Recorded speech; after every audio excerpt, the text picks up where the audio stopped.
morning leero mbasooseewo jagadde mulabeko ku distance eno ate nyina wembadde the internet refused to connect, but then there was a place that had a very nice view, but the internet refused to connect. It connected when the view was over, but either way, let's just ride along with the flow. It's a random cut. It's the Random Cut Talk Thursday.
Salongo wafo yampisiza.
Guys notice that I hoot for every border guy.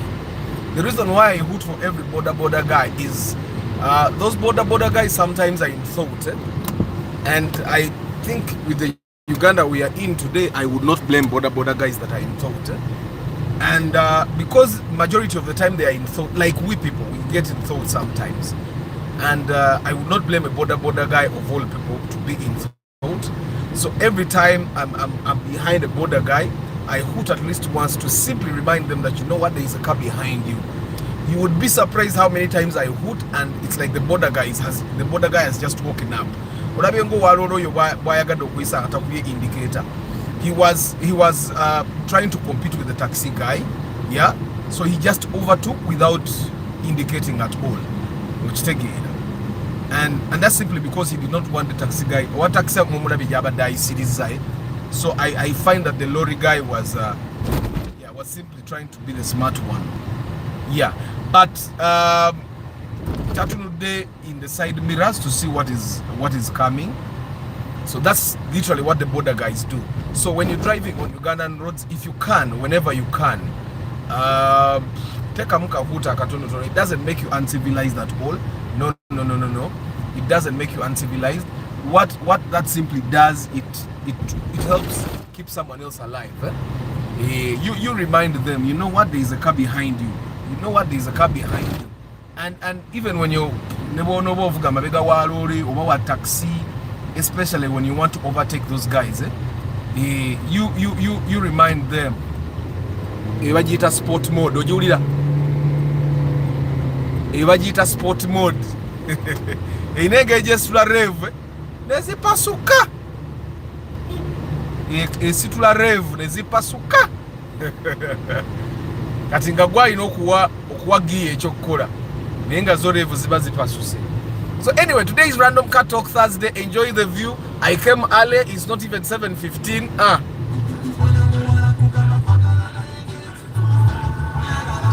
abaina music omulungi nga wo, you give it to me and also give me consent to use that music in my live broadcast and in my videos. If you have good music, nchimanya abasinga ku mwali muyimbyeko olaba nejjeke yayimba mu choir.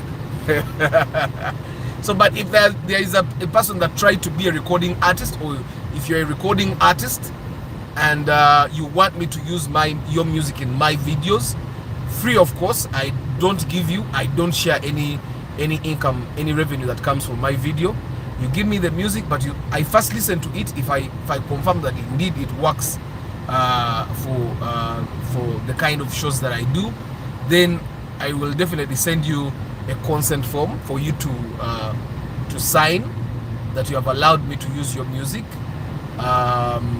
for free in my videos.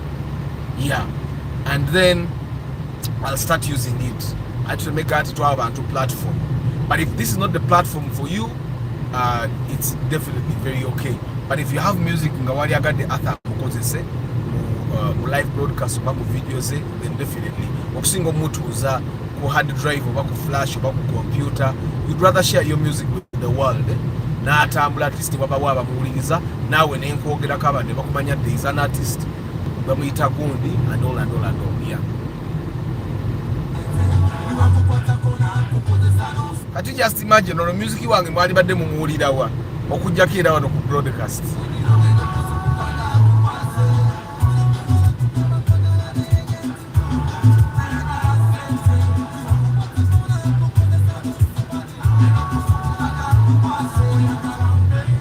Zechesiri ontabuddenze osobedde onkutudde nonsabanga ezakulese lekankalidde tokyanfeze era nkukwase ayagala sente yeno kuzukuka ngakukwase ayagala sente yeno kuzukuka ngakukwase digita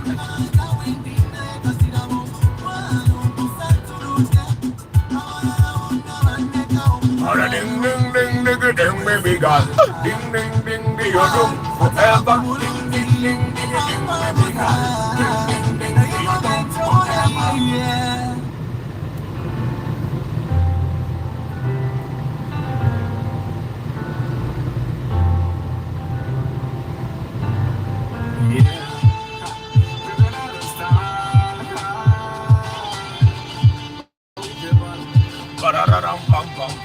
I woke up in a good mood. I don't know why, dude, but I'm feeling so good, like I want the whole hood. I teach her today, a sweetheart today. I make her laugh. I make her wine. Dance with me, girl. Dance with me, girl. I'll make you want me, make you want me, make you want me. I'll make you smile. I'll make you feel. After that, I'll take you to my place where we will play. Before we play, yeah. Jump. If you're feeling good, come away to someone never get the broadcast. If you're feeling good, jump. I'd like to remind you that song might have a feel-good vibe. I wrote it when I was in what you people want to call depression.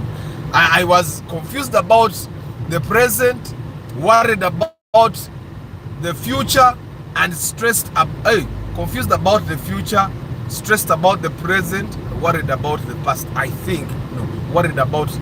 I was all those things, worried, confused, and stressed. That's what most people want to call depression. Me, I think it's a state of where someone is still contemplating, regretting the past, regretting some of his past, worried and confused about the future, and stressed about the present. Me, I think that's the state that people want to call depression. Some of us, we don't have a chance to be depressed and go to psychiatrists and all that. And I think that's the period that I went to a guy, a counselor at Mengo Hospital, and because I my wakarakitisa akubye ekyo takubye boda mulowooza akononye maaso konna alina okugula side mirror alina okugula ettama bwana abigula ebyo ebibiri emmotoka ajja kuba agizizaawo bagolole mukono ogololamu ebyo byangu emmotoka kasiteba nga si yakufuuwa bw'oba ofujja ettama erya kkale eyo oba stable so that way he would be a little safe ne scrap nga alimu sente balese trailer namba eya scrap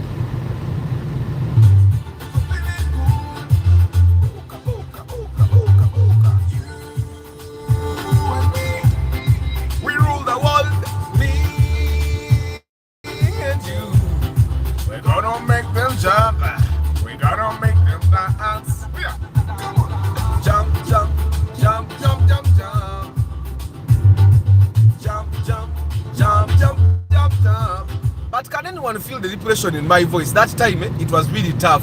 I was locking myself in the house and all that. And what I did is I went to digging. Then I came back home. I think I had a chorus before I went to digging. So I went and he made a chorus. And then I came back home. I was with the beat for like a month, depressed in my house. So I used to like spend like 3 hours a day trying to make this song work. Until I felt like, okay, you know what, I cannot make this song work anymore. And I went back and recorded the song.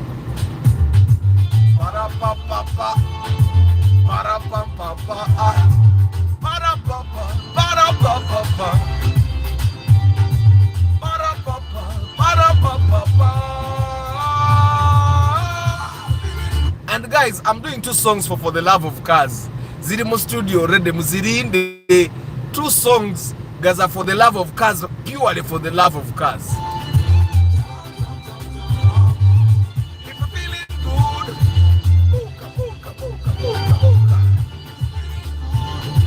jump, jump, jump, jump. If you're feeling good, jump, dance, jump, dance, jump, dance. Sinababuuzako because it's not yet time for me to greet you. Hey, it's already time. Obedda nonze ni musapinga ndowooza tetunatuuka budde bwaffe mwasuze mutya how did this look elamano eyalamanoi weba tweboogera eyalamanoi muli mutya bantu bange. I hope you guys are doing well today morning. It's random cut off Thursday and today kiboze ekiriwo I still think new cars are overrated.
Of course, I did not write this song. Okay, I did the intro and the outro, but I did not write the song. And my girlfriend at the time, yambuza, nekakati gwe Arthur toyinayo nyimba, noje nyimba zonna zonna ogamba bakulimba ddala ndi mubi bwentyo. Later I realized she wasn't so good. She don't want me. She don't want me. But I tell her. Yes, I tell her. Rajo nimbo nimbo nimbo nimbo ninza. Rajo nimbo nimbo nimbo nimbo ninza. I think for me, the first verse does it for me. Rangenda bakubira verse 2 tugende tutandike our topic egamba. I think, still think, new cars are overrated. Rajo nimbo nimbo nimbo nimbo ninza. Rajo nimbo nimbo nimbo nimbo ninza. Girl, you're my number one. Wasoka na kugamba negulyo mwako gwagwa. I tell you that, but you don't care. You don't give a damn, you don't dare. My number one guy, you rule my world. took my heart, I never a part, but you make me big. You make me big. Every time I come over, you make me big. But why? Why? But why? Watch on nimbo ninza. I watch on nimbo ninza. I watch on nimbo ninza. I watch on nimbo ninza. We are sitting on motoka, sitting on kabanja, sitting on bling. Jagala kuwa some love, give me some love, be my better half. I promise I will never let you down, my girl. Jewelry, dollar bills, many things don't mean nothing. For as long as you got my heart, yeah. I ain't watching number come woluri. Sikumanye bulungi nchakwetegereza. Ate yes, ate no, ate maybe let's take it slow. Girl, you rule my world, you take my heart. I never impart, but you make me bigger. You make me bigger. Every time I come over, you make me bigger. But why? Akaimba konkaweza Antonio Neema muchari mweyo stage you make me big Antonio Neema muchari mu stage ya lwacho nimba sichecho kayate olwa bali mu stage ya bugumu. I still think new cars are overrated. The Moroccan pia is a bondi. I still think they are overrated. I'm going to be giving you my reasons. Na yenge byo bikyali awo olwokuna lugenze lutya leero mbadde kavyu akeddedde mukajjukira nga tukyaka kuba kavyu kaffe kansoke kendeze ku temperature omanye enesimu nayo tebugumye woowe every day every night that I really feel you I can't deny. Ndaba abantu abayisa ku busozi kati oyo wa fielda mumulaba ayisizza erifu sebadde ina n'okumuviiramu akasozi kano kali very tricky bw'oba ogenda kayisizaamwe you need to be very calculative obuta riskinga bulamu bwo olulala okyasobola okuyisa and you find someone that has a bad heart, someone that has like a big car, like a Fuso, like a Pajero, and they will knock you, they will crush you, you get it? So on hills like this, be very careful as you try to overtake. Sometimes waiting doesn't kill, even when it's a broken line. Like this place has broken lines, but it's even when it has a broken line, you should be able to wait sometimes. Yeah, time doesn't wait. Let me give you one more song tugende ate munaziwulira wewa era munaziwulira wa temudduka muziwulira ate kati ani anaziwulira we munadduka wiyolo. I did not also this song I did not write it. That's where I have a weakness. I'm not a writer. That's one of the reasons I left music. I could not write, I could not produce music. So I realized that my music career basically depended on so many people. It depended on a writer, it depended on a producer, a music video producer. At that time, na listen about you never be bitegera and so I said, "Naida what it is to Antonio. Hajara Mugambe what it is to."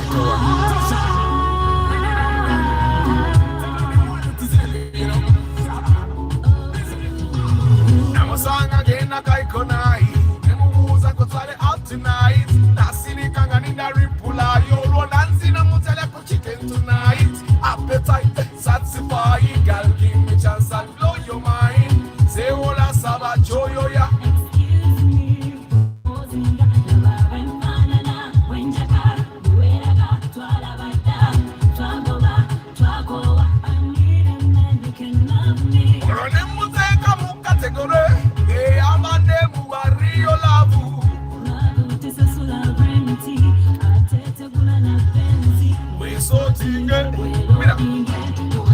Antonio, wabakume nagana tino, Mugambe wale chezi toa, wasaba hari ya tota flow. Mugambe wale chezi toa, no matter what she asks, don't let her go. Wale chezi toa, manabade mubagala nina do. Wale chezi toa,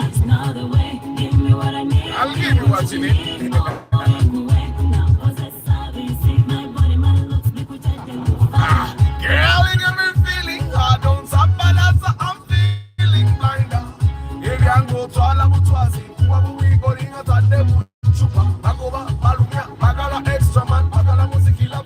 play your mind. Bawala, mateka kanye wabasubira nyama bakwasa mapera. Wale chezi toa, wasala hari ya tota flow. Mugambi, wale chezi toa mbri. Wana wademu bagalari na do. Uya, akaseba ifela, stela, atizinga, ngolobo mutwala, ashopinga. Ga waving a finish line, bye bye, ga stepping. Bela, stela, atizinga, ngolobo mutwala, ashopinga. Ga waving a finish line, bye bye, ga stepping. Yes, it's a random cut talk Thursday. Nakura kwewa swaga tetubuza bibuzo byancha ku question Friday. Lero wowe yaga tuogere kumoroka kirete nga random cut talk. Tochireta nga random cut question. Yeah, so it's the random cut talk Thursday, and my thought about new cars apparently has never changed. I still think new cars are overrated. I still think sometimes new cars are unnecessary. At the time when Naringa Yogeda, before I had driven a new car, okay, a bond car, you would have said that maybe he's saying it because he has never driven a car from the bond. Maybe at that time it was very easy for someone to imagine that I'm saying that simply because I'm driving old cars. I've been driving old cars all my life. Now I've driven, let me see, 1, 2, 3. I've driven about 3. Let me see. 1, 2. I've driven so far 3 bond cars, and in a space of less than a year, I've driven 3 bond cars, and I can still tell you they are overrated.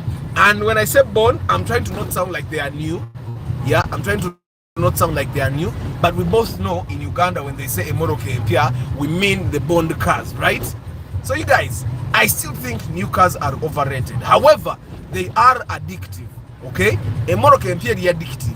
Once you start them, you may not want to go down. You may not want to go back to old cars, and by addictive I mean you may not even want, like, let's say we have a UBP.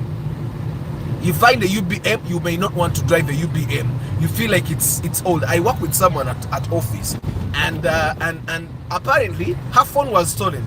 She had to buy a Galaxy what. She has refused to buy another phone because the money she has, yeah, can you buy her a downgraded model. She wants either the phone she had or a new one model. You get it? And you see how it is with phones. Like if you had the iPhone 14 Pro Max and it gets stolen, you can have a capesa until you get the money to buy iPhone 14 Pro Max, if that exists. I think that's the thing with cars. So I still think they are overrated. Now you're going to ask yourself, watch it kumoroka a bondi togure a downgraded. I'm actually thinking about it. But like I said, these bond cars are very, very addictive. Once you start, you don't want to stop. That's why you find that there are people that I know, and for them, they keep going to borrow those cars. He borrows one car, and before he has finished paying for it, he sells it. He goes and finishes paying for that one and borrows another car. That's how addictive the bond new cars are. Let me just call them new cars. Well, I keep saying bond. It feels strange. But new cars are addictive. So one thing you should know, if you have not yet started if you have not yet started buying new cars, don't start. If you know you may not be able to stay there, keep buying the cars that are outside. Okay, don't go there, because once you go there, you will be addicted. Okay, and one thing you need to understand, especially for the people that are not very clean. If you buy a bond car, you need to keep it as clean as Arthur. Arthur's car is top-notch clean. You're going to buy things like vacuum cleaners, especially if you're going to be addicted. Vacuum cleaners, yeah, restoration sprays, spray guns. You're going to buy all those things. Why? Because you want to keep your car as clean. You're going to keep your car as clean as possible, so that when the time for upgrading comes, yeah, your car is clean enough to retain its value. One thing you need to understand is that the value for cars goes down as much as the cleanliness. The dirtier you get, the more the value of your car goes down. Now, why do I still think that these new cars are overrated? Muyombia Mark, good morning. Ben Kako, good morning. Nathan 256, good morning. Antonio Random Things, good morning. Yeah. Mugalasi Joshua Mix Farm, good morning. Tusime Eddie, good morning. Tale Samuel, good morning. Yeah. Anio Mulago Sibuzako Hashim, good morning. Ozamo Santu, good morning. Morad K Momo, good morning. Chris Fitness, man. Obulanye Nakuzino. Nenga, good morning. Yeah. Paul Sema VIP, good morning. Semu Guao Medi, good morning. Yeah. Lucky Mose, good morning. Eddie Aniku, good morning. Wabuyi Nelson, good morning. Alfad Muchidabi. Yesterday I did a review of the Alfad, so I'm going to have probably. But guys, the previous video has been uploading for 2 days. That's how bad Ugandan internet is. And I'm using both MTN and Airtel. At home I have Airtel Wi-Fi, which seem to be a little faster. At work I have MTN WakaNet Wi-Fi, but they are both slow. So I've been uploading for 2 days. It's still at 30%. I'm uploading 2 videos. The interview I had with engineer Chigozi. Yeah. Travel Live Vlog, good morning. George, good morning. Mutumba Pade, good morning. Jonathan Ochain, good morning. Zeus Valport, good morning. Yeah. Omni Wandiambi, good morning. Sereko Stach, good morning. Ntende Abdur Nasa, good morning. Yes, guys, good morning. Toddy Ronald, good morning. Chigozi Stanley, good morning. Proud Catholic, good morning. Dabuku, good morning. Dabuku. Mtajaka probox mabeganga papa nyo. Mituya kumo babipapilamu. Dabuku Nasifu, good morning. Elijah Muir, good morning. Even you guys that are in Kamoli, please like the broadcast. You guys are 43. You should like the broadcast. Like the broadcast. So anyway, why do I think that new cars are overrated? Oraba chigege yeri ku U18. Ojiraba. That chigege is on U80, but I can tell you without contradiction that whether it's a U80 or a UBB, if in good condition, those cars report the same amount of money to the owner. You get it? If a U80 is in good condition, looks good, it doesn't have troubles, it will report 90,000. A UBD will report 90,000. You get what I'm saying? The next experiment that I want to do, and if there is someone that wants to partner with me, they are going to call experiment. We are going to experiment and buy an old chigege. En kadde no nga UAWA yo tukule chigege ya fe nkadde tujitereze tujise kukubo. It will be an experiment. I want someone that is willing to risk. Okay, probably someone that is in Kampala. Okay, tugenda tujja kugulawo joint account. Send za chigege ezo nazigendo on the joint account. It's going to, we have to be willing to say ekintu bwetutukane kigana, one of us either buys out the other one, or we sell, divide and cut our losses. Someone that is willing to do an experiment. Yeah, so that's an experiment I want to do. But olaba chigege yo eri kubale U80, olaba UAN, wajja kuba ne UBE, UBJ. Those cars, if they are on the same route, yeah, in good condition, both of them in good condition, they will report the same amount of money. Oba mpio oba nkadde, because they said they all drive zona sobuvuga AAA. They all report the same amount of money. Chikulaga checho nti whether you have bought a UBJ or a U80, if they're in good condition, they will report the same amount of money. Now, the next question would be, Mercedes Benz ojirabe eri ku UBD naye ngeri ngeyedda. Ngeri ngeyedda. So you guys, I hope now I'm trying to make sense. New cars are overrated, and I still say it. New cars are overrated. Let me give you another example. Yeah, it looks like it's going to rain, by the way. Nkubereke agenda kutonya cats and dogs. Kansu Patrick Asiku, good morning. Edwin Mugerwa, good morning. Over on the previous video, you did a violation unknowingly. That's why the video can uploading never refuses. It only refuses at Bagita Batim. whatever they call it, that process they go through after uploading. But I did not do a violation anywhere. It said uploading video tena genda ku internet. Eri mukuva ku computer ngenda ku internet. It has taken 2 days. Instead of start emanga yabula. Emanga yake emirimu gimutwala. Start abagambi emikoro mugimuwe. So anyway guys, new cars, I'm giving you another example. Corolla yange na mukadde mugimanyi. Eri kubala muto wange agivuga. Buli lunaku kuba trip ku trip every day. Ekora esi bulungi nnyo. Lwakubeera esi amuvuga manyo. He does the AC manual like I had told you guys to do. The AC is driven manual. Now, he drives more kilometers than even I. Yet for him, abera kumpi na ekibuga. But he does more kilometers every day. More kilometers than even I. Ochitegeera. More kilometers than even I. But it's still on the road. Ochitegeera. It's still on the road and it doesn't break down. Okay? Apart from the time I think oba yakonachi nataka compressor ka SC.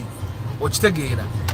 Then of course one thing I told him you don't have to give me money, but just make sure that car is on the road. Make sure it's in good condition.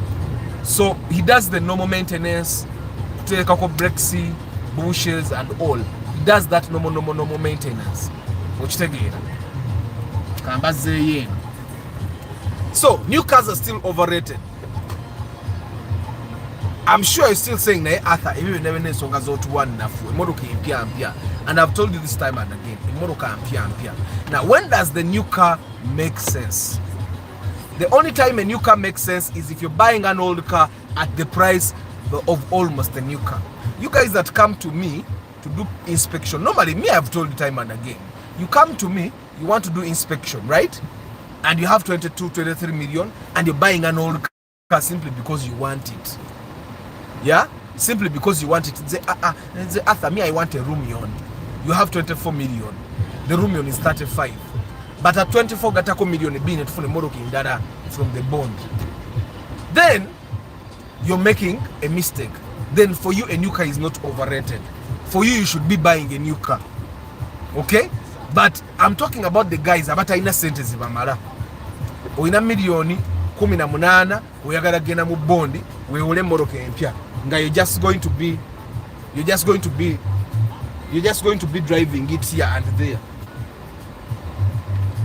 You get it? So then a new car is overrated for you. You can't afford it. Yeah? A new car is overrated for people that can't afford it. Okay? For people that can't afford it but they are struggling so much. Jagala vuga ku motoka ya bondi. Ekikulu kya kuvuga ku motoka. Ekikulu kya kuvuga ku motoka ya bondi. And I've told you guys, you guys have seen me, you have seen my journey to bond. Me, I did not wake up in the morning and I said Kangedemo bond. These things did themselves. Somehow a lady told me, Arthur, I want a kavits of this amount. I got a kavits. The lady deposited money. Then she pulled out and said, you know what, Arthur, I don't want the car anymore. I think she told me over her uncle was being flown to India and she wanted people lie to people and they think we don't know. She lied to me and yeah, I'm still thinking she lied. So she told me her uncle was going to India for operation and she was contributing money. So she said, Arthur, now I want that money back.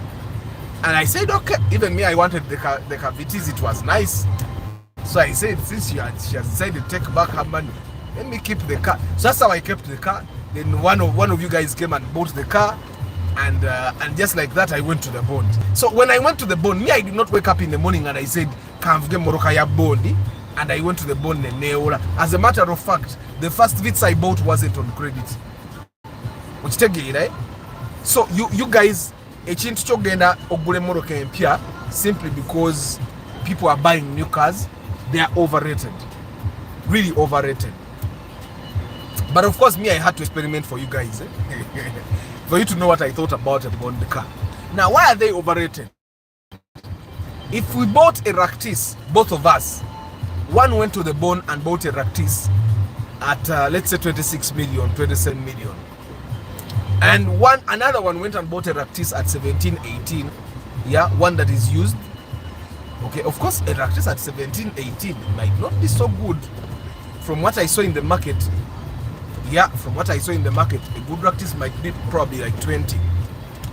So if you can afford to get a Ractis from the bond, go ahead and buy it. Which take it, right? Now, what are we both going to be driving? We are both going to be driving the 1NZ engine. We are both going to be driving a CVT gearbox. We are both going to be driving the Ractis body. We are both going to be driving the Ractis interior. Now, where is the difference coming from?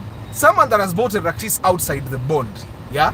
Someone that has bought the Ractis outside the bond, what we are especially if you buy properly.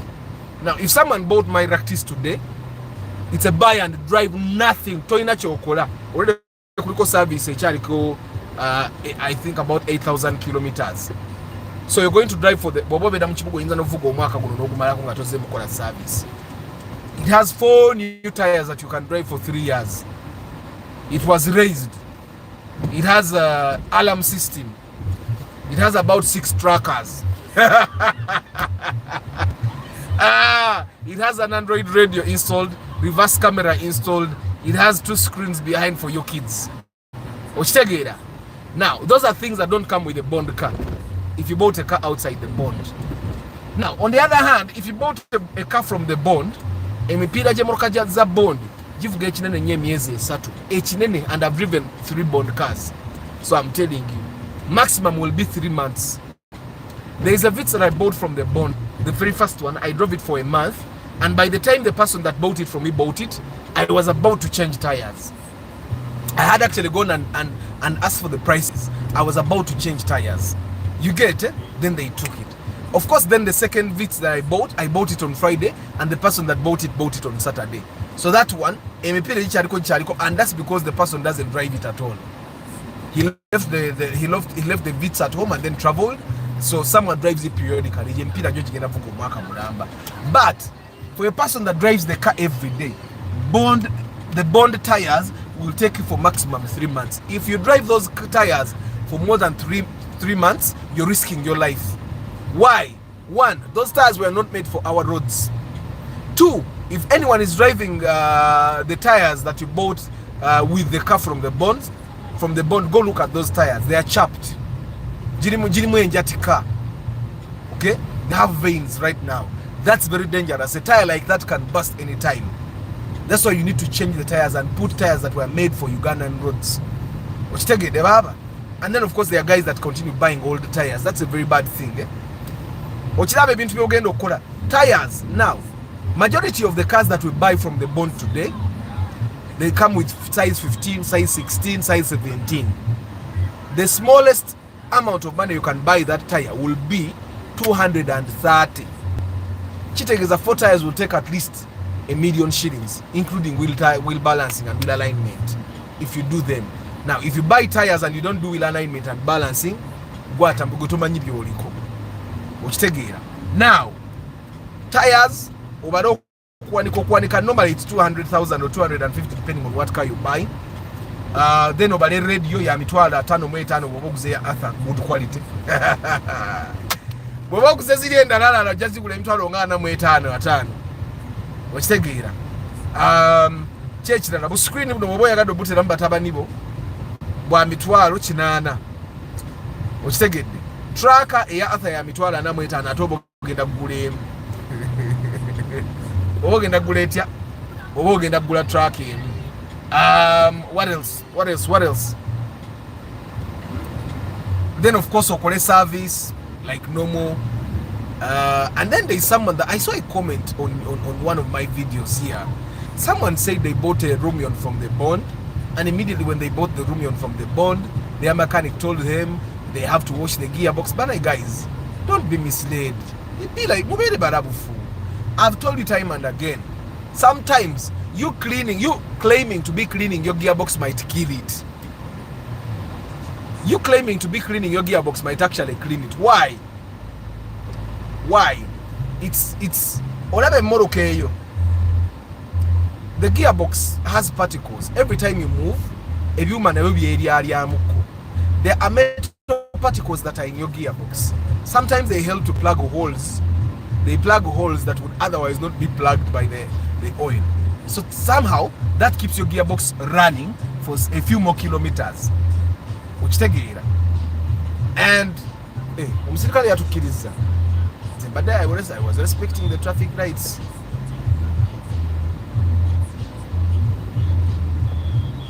Katonda yakola abantu b'emmotoka enkadde. Waliwo omusajja avuga gitwaling eri mugongo gwamba. Antonio sene eyiyo. Kali ka gitwaling obwasookera ddala oba muleka mpite nako. Kuba papa nnyo. Kali ka gitwaling ogenda kalaba Antonio kaako kajje. Kalabe. Sikavuga ne bokampeera bwereera ako. Ne mwana embeera ekusalako ne sikavuga ako. Ako nedda ako biganye Antonio bokavuga. Ako biganye. Actually akobaite banatanga kaita ka gitwaling. Kali ka kigambo gitwaling. Bali bakaita wakakolola bichi. Baite bana okalaye Antonio. Tukolola tu. So anyway guys, mbadde nkyabagamba ki ebintu ebitajjira mu mmotoka mpya byoyinza okufunira mu mmotoka enkadde etambuddeko ku bbala. Okitegeera. Ebyo byonna mbibagambye. Kati ebintu ebyo byonna bw'obigatta amazima ga Katonda mu ggulu nga ntya Katonda eyantonda n'ateeka ku nsi kuno. Mungu Allah subhanahu wa ta'ala nga mmutya bitwala miliyoni 3. Oba oguze emmotoka ki oba mmotoka ki ebyo ebintu nga bwe mbyogedde bitwala ekitone miliyoni 3. Otegeera bw'onogattako okuba nti oyagala okugula plug empya olumu plug z'ogulidde mu mmotoka si nnungi emiliyoni wazindaba mmeka 3 kambira omusajja wa trailer ayinza okwagala okunkulubula katudde wano. Okitegedde muganda wange kati emmotoka ogenda gigula mu bondi. Of course there are people that buy cars from the bond and they don't do anything. They are also there. Ng'okuva yagigula mu bondi avuga buvuzi. I told you of a guy, we bought a fielder with him from the bond in 2022. He drove it from 2022 only doing engine service until 2024 when he went back to my mechanic and they changed everything, shock, suspension, bichi. I think he spent about 3 million. Tires, still spend the money that ngenda kubuuza mechanic ambuye sene mekaze ba spendinga chichi ebitara bya red ovuga moroka ya kitongole atokuba ku bingombo yavuga moroka ya rihamo ebitara bya red ebitara bya red naye mama gaya papa ine pressure yakava mu bondi ba number plate bagiye kozi. All things are possible guys. Comment erwaje nakomyeko.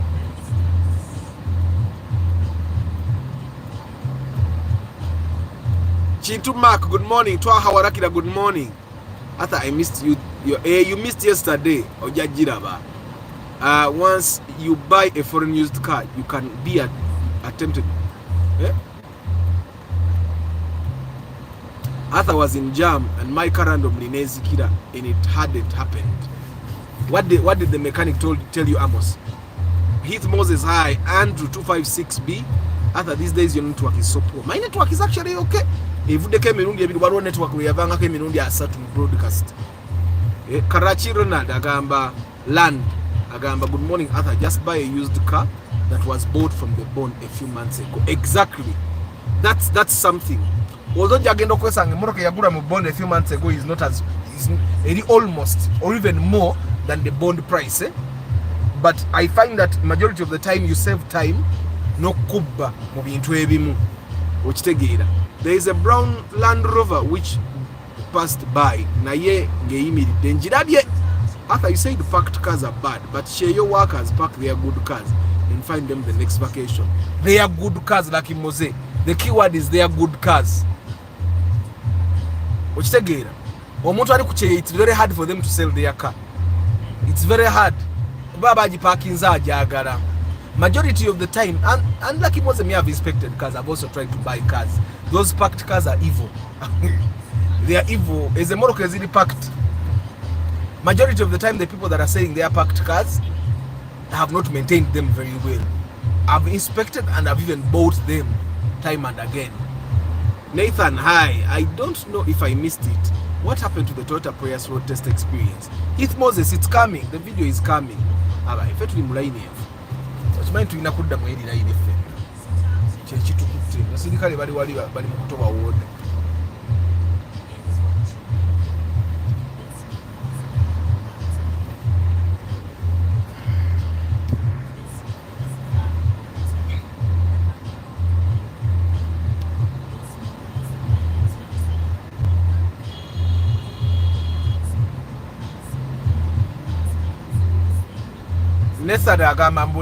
Guys, me have inspected the cars.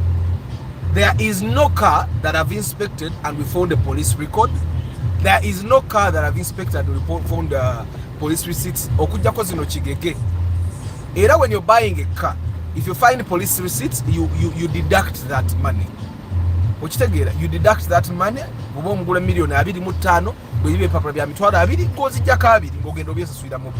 Some things are very, very, very basic. You just have to understand the process and how things are done. But then of course, I cannot say that we should all be buying used cars, Ugandan used cars. Abamu kufe tulina gula motoka mpya. Okitegera abamu kumwe mwina gula motoka mpya temwekubanja ulo. Some of you have a lot of money. Spend some of your money. Don't be there buying used cars all the time. Now let me give you another comparison. Watch omuntu ebisere byabakola bad mistake.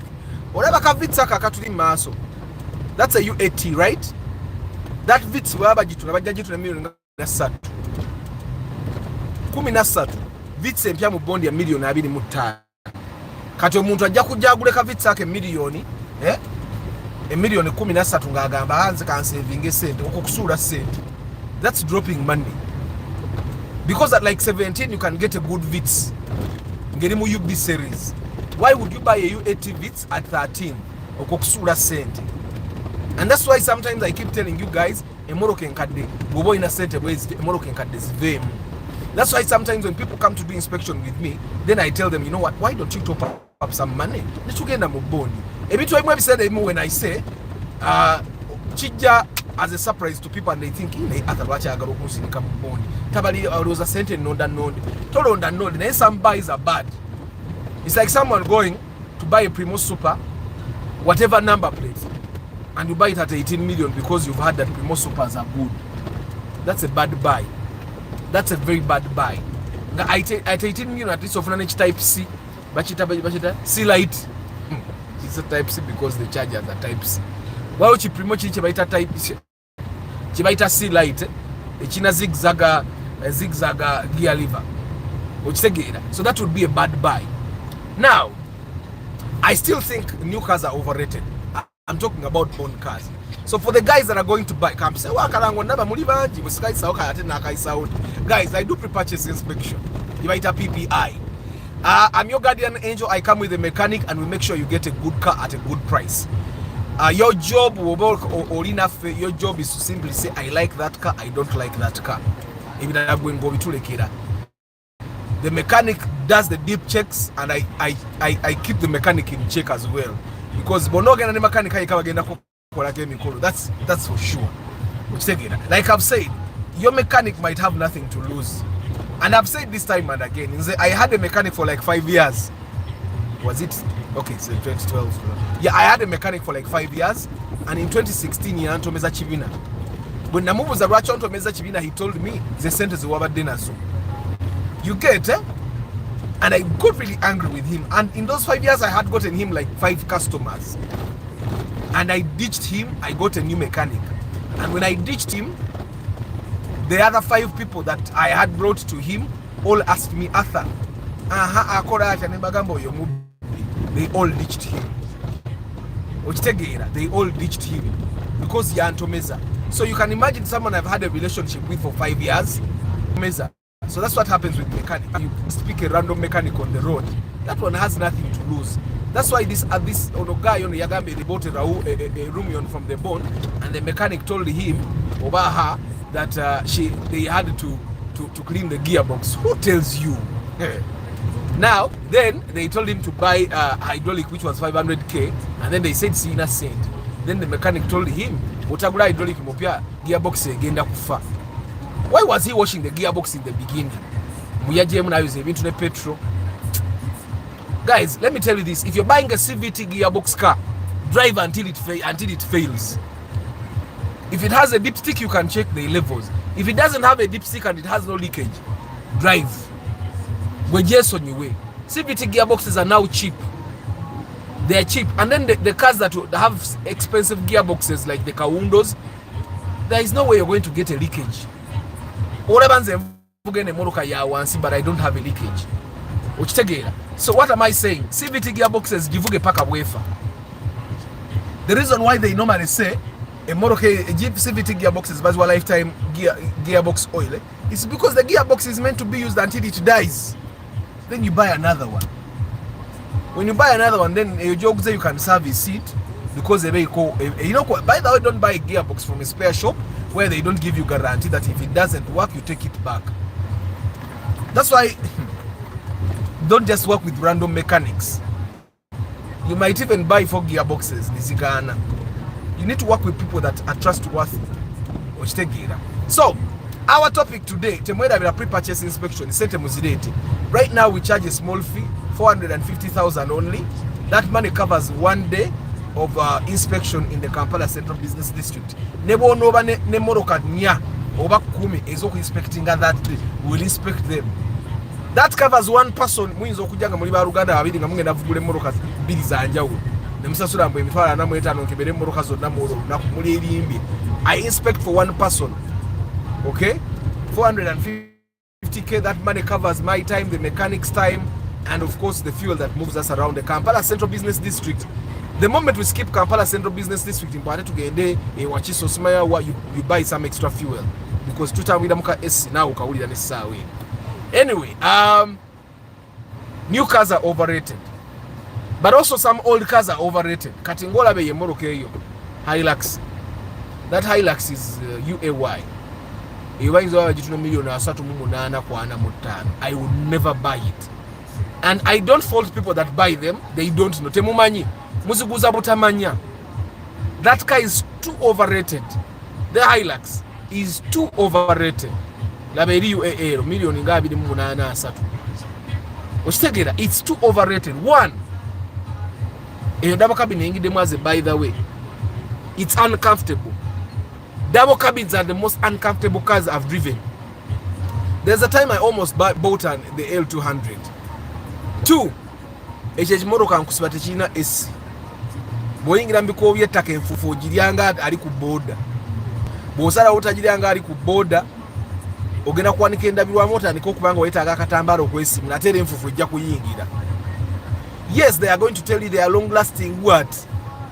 You're going to die in 100 years. Then they are going to tell you, I have a farm.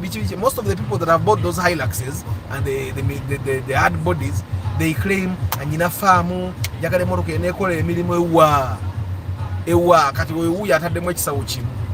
Ekisawo kimu kibadde tekijja mu practice. You guys buy those cars, you overrate the sizes of your farms. Yeah? Wano pada ina Honda bagita bata Odyssey egenda kola ku farm. Egenda kola emirimu gyonna yo Hilux gye bali badde bagamba nti egenda kola. The Wish can do the jobs that Hilux does. Then they're going to tell you, but when you live in hilly places, the farm is an. Are you going to drive the car until the place where you're planting? If you have a farm and it's really big, like a yapadi, create roads in the farm where your car can pass. Osagera, boboso baraziwe mune maramu. Olebe kugula moroke eri overpriced. Let me tell you, buying that car at 45 million shillings. UAY ngabo ojiraba. Let me try to budget for you. You can hire a tiny grader, for about 1 million shillings. Nekakolere engudo. Mu farm yo nokola mu engudo ez'omulembe. Then you can hire akuma akanyiga bakapangisa emitwalo ba 2. You can hire it for like 3 days. N'ogulayo maramu. N'onyiga ekkubo lyo n'okola n'emyala. Kati ekiri kigreda ky'opangisiza kikoleremu n'emyala.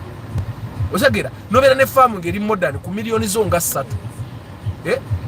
N'okwata nokwata kati olaba that field eyo UBF eringa mu miliyoni nga 22 eyo oba 18 awo depending on the current prices I don't know.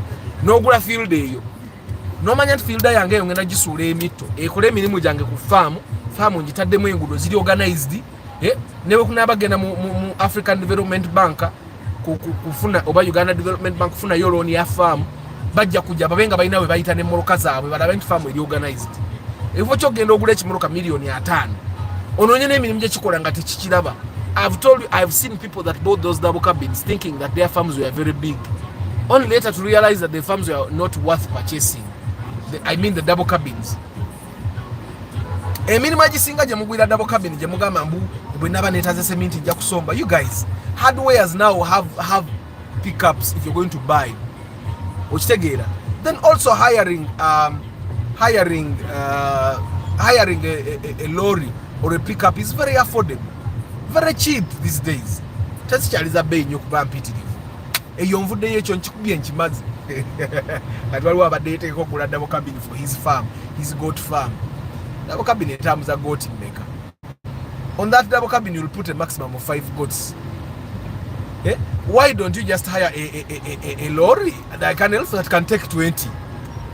Because you're going to drive a double cabin 5 routes, 5 rounds just to take 20 goats. Anyway, new cars are overrated. Me, I'm going to bust all those myths. All of them. Busting a myth ya SUV. Nzinkoma wo najibusting already. Nature you can listen enough experience. Now I have even more experience. I'm coming to bust the myth of the SUV. No zanjakuda mungi gatene double cabin.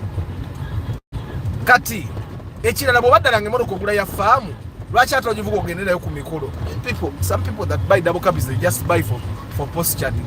There's someone I know that bought a double cabin, then they started looking at me to see how I look at them.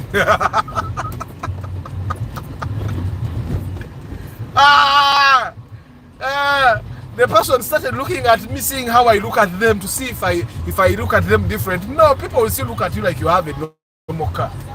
I was looking at them also wondering why they are looking at me more than normal. Normally they would look at me once. Now this time they were looking at me back and forth to see how I'm reacting at their new double cabin. But nah. Anyway, new cars are overrated. Bobo ina sente nga bagambe zigula moroka nkadde. Buy an old car. Whatever UBJ yo kanjisembere. That's the primo they call the sea light. A UBJ reka million nga 18 awo. Why are you buying a primo of 45 million shillings when you can buy this one and okay nze no sigivuga waliwo eri 28 empya ogifuna ku million nga 25 26 awo.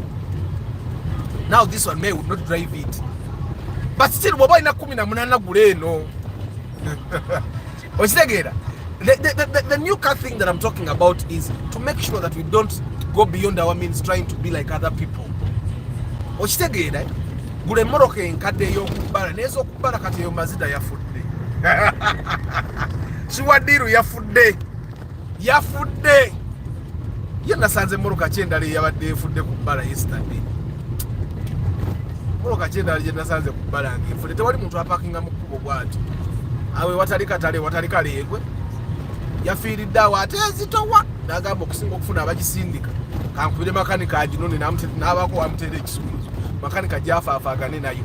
Guys, I tell you, ese moroka nno simbi by the way naye zifa nnyo ku bantu because of mechanics. Bamakanika nabo tebanazitegeera. Kati olaba omuntu apaakinze n'indicata yiye ekyalimu. Ngenda balagayo omuntu omulala apaakinze wenna amusanga. Tezitera kufa naye bwefa eri akasente nga kawe. Kati waliwo eri primo yiyo UF. Ate yo sijivugirako ddala. Eyo yasooka gye bayitanga ni mode yasooka. Primo X yo sijivugirako ddala. Ate lwaki sijivuga kuba n'embeera bw'ensalako era embeera bw'eba ensazeeko yo primo mba sigisobola. New cars are overrated. Laba zikigege USZ, UAT. Obuzibu lwaki tetugula ezo bwe tuba tugula n'abantu kigege tetugula ezo kigege nkadde. It's because abantu bano bayingira business. Nga in case it doesn't work out, he will want to sell the car ave ajemu sente ze. So bobo osobola okutuna emmoroka eyo jemu sente zo nga zonna ozijjamu. Oba olina kugula mmoroka kigege ngeri ku namba mpyamu. Okitegeera. And also emmoroka ezo kigege enkadde days was UA zina epapula bingi. That's why me I said ali willing okwegatta nange tugule emoroka eyo kigege enkadde tugikole bye tugikola tugize kubana tugezese how it works. Bwekina tukoya tugenda ba millionaire bwekina tukoya tujja baba millionaire bwekina tukoya tujja kuba ba millionaire kati ogulanga UAP eyo experiment does not to the wabi na yere engeri jere experiment UAP tugiyingira obe ipapula ya milioni asatu eyo kati ine ipapula ekitone ya milioni 9 eyo nga bwogira ekitone ipapula ya milioni 9 na yera ne ba milioni 9 osasolako 10 2 kuba iyo na ibutu nga yenyenya eyo giyo bagezeza kugikuuma nga eyimiridde Salongo waffe mu estate avuga Kutefa lwe yagezaako okukyusa n'agula emmoroka empyapyapyamu yafe emirundi 3 n'ekyamuka naddayo ku mmoroka ye enkadde. Kati awo new is not always better. Guys, muli mutya? The Subaru is new but already the brake lights are not working. Nedda akatenda kubaka balubu kayinza baka asesetusi.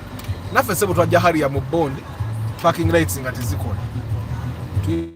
Tulina okugula bulbs egundi emu yali tekola. Joan Jojo, what's up? Are you good? So anyway, new cars are overrated. New cars are overrated. New cars are overrated. You guys, you can still buy an old car and still enjoy your life. Well, the other reason why I say new cars are overrated, let me try to do a little bit of math here. If you went to the bond, yeah, and bought a Primo 2012 or 2010 at 45 million shillings, yeah, and I, Arthur, what do we mean to njagala nkolenga muntu nulide naye mujja bifuna musigale ku kubo lya muntu. If you bought a Primo 2010 at 45 million shillings, and I, Arthur, bought like a 2008 at 26 million shillings, now mark you, the Primo I buy at 26 million shillings might be BH, UBG, around there. It will not be so new, but it will not have work to do. It will have like obukubagana bwa mitwalo nga asatu okitegeera bujja kubamu. Then it might still have like 2 tires missing, you get. So I might spend like 2 million shillings too. Then I might end up at around 28. You get. But you who has bought at 45 million shillings, surely you're going to have to buy tires. Jonji Gambi, like the next 3 months, you'll buy tires. The 2 million that I've invested in this 26 million to make it 28, go 45 million shillings.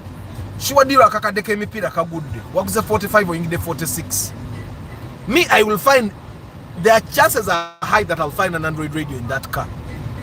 You, for 500,000 gone for Android radio. And even if I don't find the Android radio, let me add the 500,000. That's 2.5 to make it 28.5. You, who is already at 46, you add 500,000, that's 46.5. Do you see how new cars are overrated? Still, you're spending more money than me, but for what? We are still moving on the same roads. Okay? We are still moving on the same roads. When we drive and move to a place, the only thing they will say, hey, yakavamu bond. There's on a Primo, just a number. They have already devalued your 45 million shillings. You get what I'm saying? So, if you're the kind of person that doesn't care about money, pia ya bondi, hey, kachuden mukarabi, keka kati se mutu skati. Mwe, bobelanga gwe muntu afaya abantu bagambe akayi akajija mu bond yoyo. You buy a bond car. Go. Spend your money. But if you're the kind of person that does not care about what people say, buy a used car.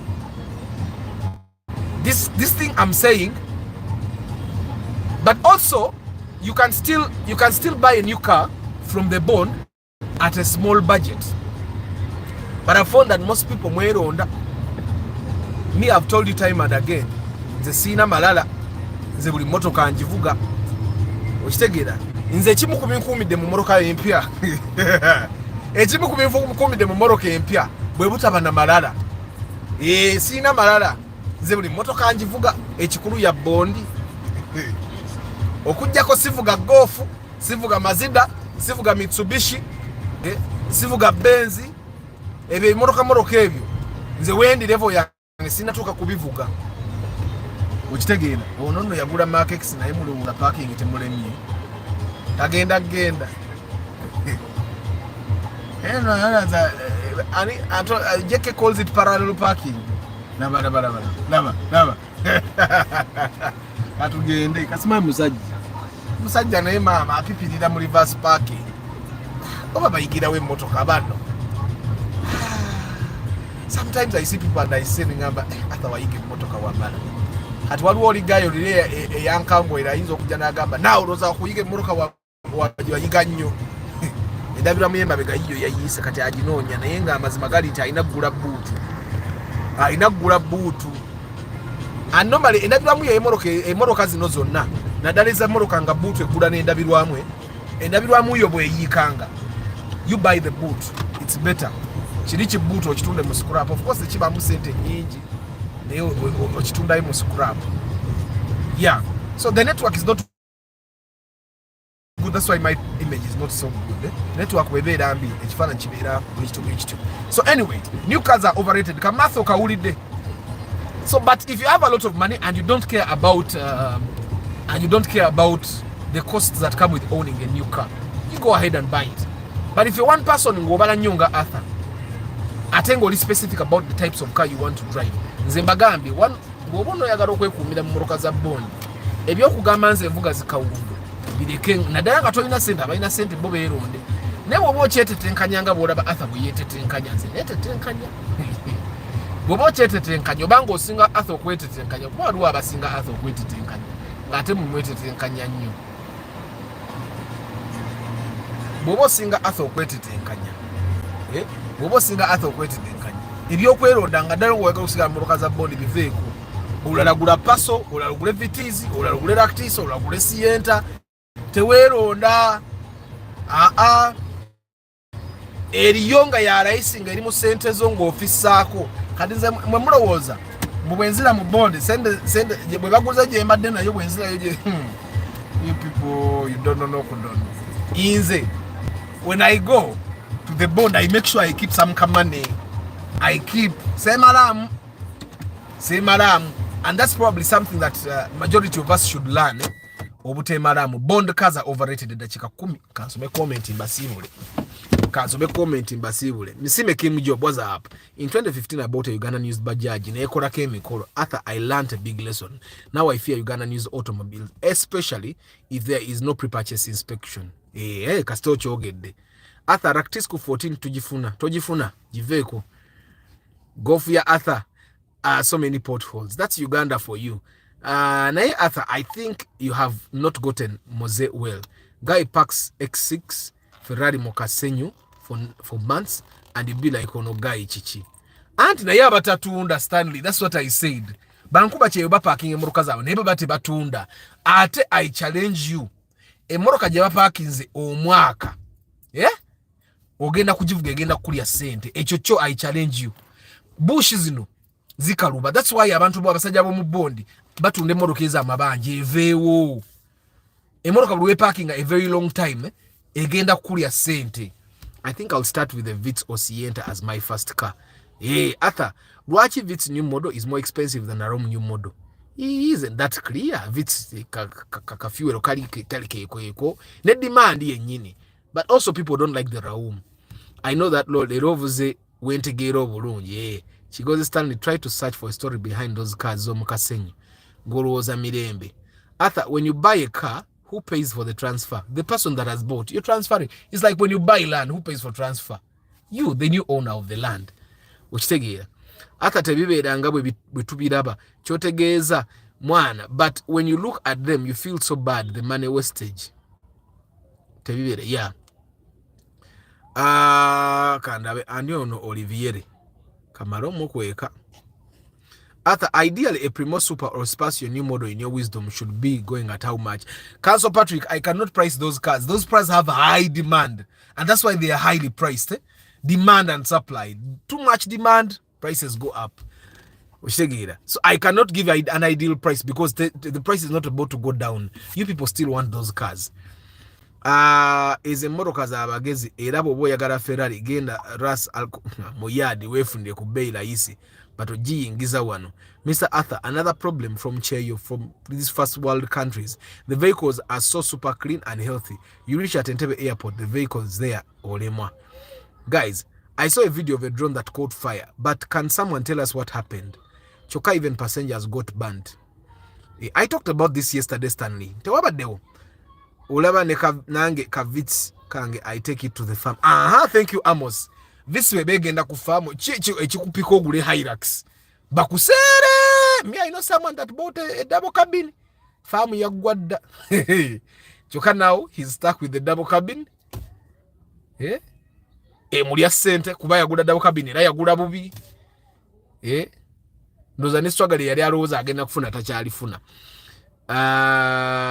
Starch, it's called simplicity, Mr. Arthur, in all things we think of. Nze okugula Hilux for farm work, I rather deposit on a tractor. Oli mugezi. Akazanyo ka farm nze nkababalidde wadde sirimanga kate sijja kulima. Nze farm yange genda kuba mpozi y'abantu. Kubakolereyo buloogi mugende n'abantu bammwe mweyagale. Hadak Deco House, thank you for being, thank you, you're welcome. Tubeera wangawo wano. Chimba Samson, what's up? Oli bulungi. Those dump machines sink my heart whenever I see them. A few weeks back, I also heard of the auctioning of cars that got damaged in floods and were never covered by insurance. Ate kati okugula emmotoka wano kiri risky cause ezisinga za floods. Jerome, good morning. Toddy Ronald, Arthur, it means that when the gearbox is leaking, we should see how to stop the leakage. Is it okay? And top up the... Yes, stop the leakage and top up. The day we shall go for my inspection, I will like... Kale, Mr. Arthur, I used to watch your live broadcast every morning. To sabe buramu, amina starch, buramu bwedede. It's true, new cars are overrated and hence are for the rich. And also, we watch it in Kanye. We also would ever no officer work a center. Kafise.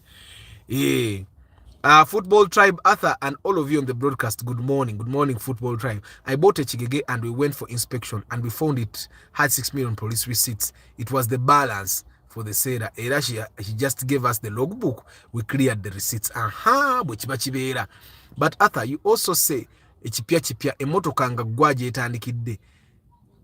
Kampala enyuma. Yes, enyuma, but after sometimes it's ordinary. Nze kati tudde wano mu kipya kyange. Naye it's ordinary.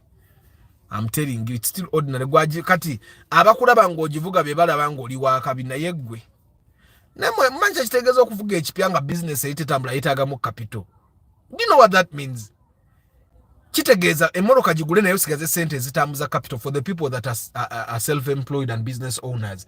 For the employed people mugule emmoloka empya mweyagala ate business eyine bwetakola ng'onoonya omulimu ewalala. Mountain of Strength, VIP, good morning. Arthur, what could be the effect of the recent floods to cars in Dubai, which are imported in Uganda?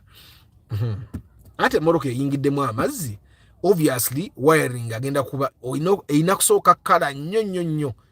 Bayina okusooka bayina kuba kumpi nga abaddamu wiring. It's the biggest problem. Then of course the engineer nyini bayina okusooka baja assessing for damages. I don't know if those cars get inspected, yeah, but of course you get an inspection report. I don't know kubaze emmoloka za floods kyemanyi teziriko guarantee. You don't have guarantee. You buy as is. Yeah, so if possible wali badde emmoloka za floods ezo zeesonyiwa.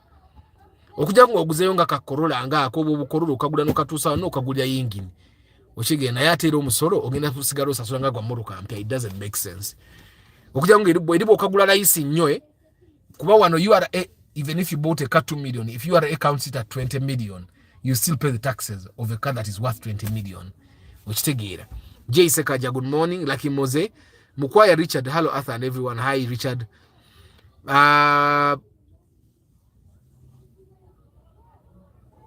I'm good, but Sienta and Romion, which is better?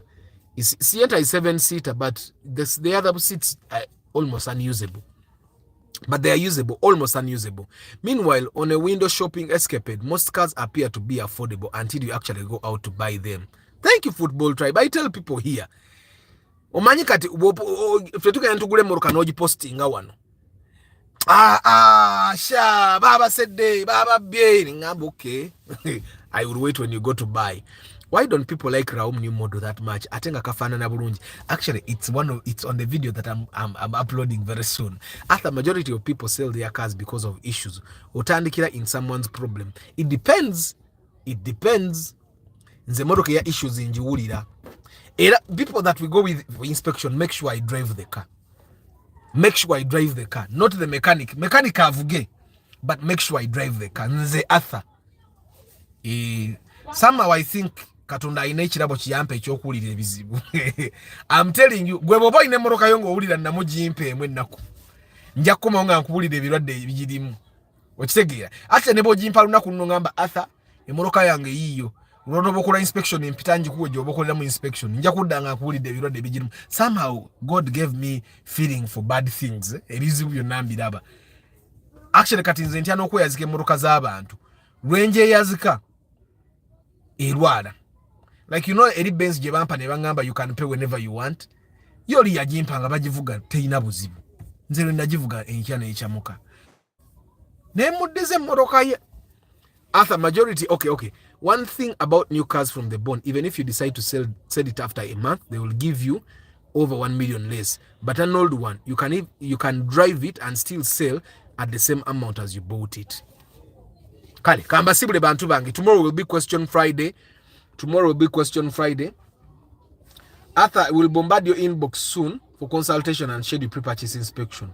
Amina. Mountain of strength. So guys, mwebale nyo kubera ku broadcast namba abali mukamole. I don't take it for granted guys. Subscribe nchimanyi wala watana subscribing ngala hivyo ugudde kongwe. Subscribe. Let me come out of here with more subscriptions, right? And like and share this video. Tell people about this channel. I'm sure anybody that comes to this channel about aliche chimu tweyamba twewamagezi twewabula okitegeera olumu twekuba jeka kuba jeke yasinga wano kuba jeke tatya kuogera nange byenti okwogera je kabi kubawo muyombya Mark Ben Kako Nathan 256 Antonio Random Things Mugalasi Joshua Mix Farm Tusime Eddie Ntale Samuel Hashim Ozamo Santu Morad K Momo Chris Fitness Rubulwa Paul Sema VIP Sebugwao Medi Eddie Aniku Nathan 256 Paul Sema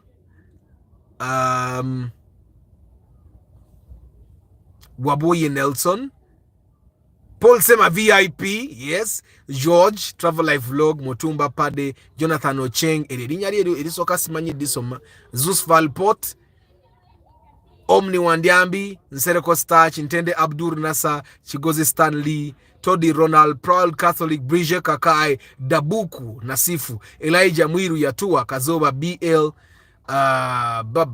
Adrian Mugerwa, Kanso Patrick Asiku, Chintu Mark, Twa Hawarakira, Kasenge Amos, Heath Moses, Andrew 256B, Karachi Land, yes, Lucky Mose, Aloe Joan Jojo, Musime Kim Job, Proud Catholic in Kumaze Baba, Kabali Moses, yes, Kasenge Amos, Chris Da Vinci, Obulanyo, Hadka Deco House, Chimba Samson, Jerome, Habad Sab, Football Tribe, Mountain of Strength, Jay Sekaja, yes, Mukwaya Richard,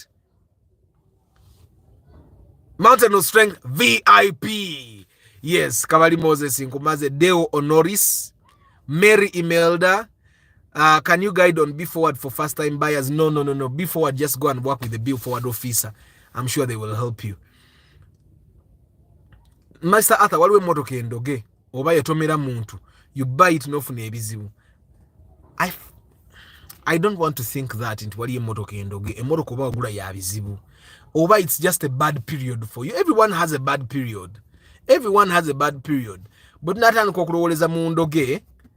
That's why normally the guys that buy used cars, nadale enkadde nnyo.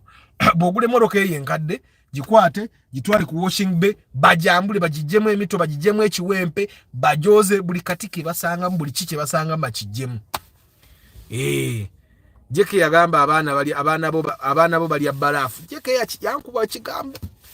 Yankube kigambo naye balafu. Ndude n'okulaba balafu. God nephew, what's the best strategy for saving for a car? The best strategy, okay, the best strategy, I would say, just don't touch the money. Okay, but I find that the best strategy that has worked for me is buy the car you can afford and upgrade as time goes on. Because money gets problems. It's like yesterday I was imagining, But yesterday I'm looking at the money that is in my house. And I was thinking about the motivational speakers that keep telling you guys, to zimba nyumba ngo ine miaka 2 linda ko zimba ngo ina 45 50. Guys, sente zili mu nyumba yange sizikwatanga kunga za awamu, and I'm not the average youth nkuteko ku sente naye sizikwatanga kunga za awamu. Kati bwe bakugamba motivational speaker nti linda ko zimbe ngo ine miaka 4 tewesibira mu kifo kimu bichi. Guys, sente ezo nebo ulibanga you have NSSF and you retire ne bakuwa $1,200,000. Oligamba kwata $1,15,000 ziteke mu nyumba. Ero jagendo kosa ngozimbi akanyumba ka $3,300,000. So okufisaawo ate ne zizo no office jazili azigweyo. That's a topic probably for next week eche nyumba. So God nephew, buy a car boy now $1,700,000. Use the best strategy to get a $7 million car now. Then save another 7, because 7 was saving it, also saving another 7. When you save another 7, in a more you can sell it at 6 or 7, top up the 7, or in a cut 6 plus 7. Let's say you have sold 6 plus 7, that's how much? That's 13. Buy a 13 million car. Then drive, save another 7. What's that like that? That's the best strategy in the year. Matov Lawrence, Amina. God nephew. Because Mr. Lucius, good morning. You get lost so much. It has been long. Inda. Obade mukamoli. Wewale kujolo aliro. The house topic will come next week. Guys, I wish you a very lovely day. May God bless you. Katise mweda mugamba abantu baje bampese neza pre-purchase inspection. Chana isigarenge etambula. Kakati, namwe abatalina tracker mu moto. Kamujje muzigule. Ofirwa kibungula ko tracker. Ate bogula tracker gula ni Adam ompe jiriana mwetane ja tracker ompe ne mitwala 2 mugumu gwa tracker. Ekyo nakyo kigwe. Thank you for talking about building a house and buying a car in our youth generational stage less than 40. Bagule moroke enkadde gitwale wa bam kake ajoze eddebu pya. Mujitwale wa bam kake ate bam kake ya muntu waffe wano yaita nadda Kampala nga ali wana ayogera ku kiroto kye ekiroto kya kitukiriza. Guys, I wish you a lovely day. I'll see you tomorrow morning. May God bless you. Ciao.